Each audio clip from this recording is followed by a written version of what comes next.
Hello guys, welcome to my channel. In this video, I'm going to show you how to enable predictive text on iPhone.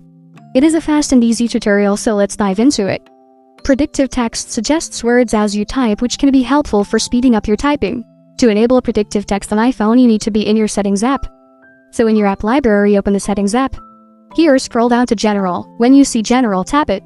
Here you have the following: About, Software Update, AirDrop, Airplane Handoff, Picture-in-Picture, CarPlay, iPhone Storage, Background App Refresh, Date and Time, Keyboard, etc.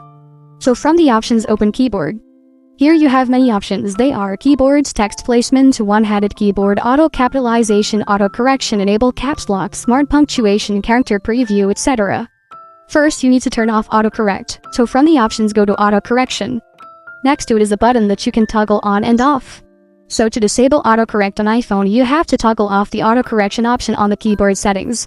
Next, go down a bit and you will find predictive text, so just tap the toggle button to turn it on. That is how to enable predictive text on iPhone. Thank you for watching. If this video was helpful, please leave a like and subscribe to my channel for more videos like this. And click on that notification bell to never miss an update.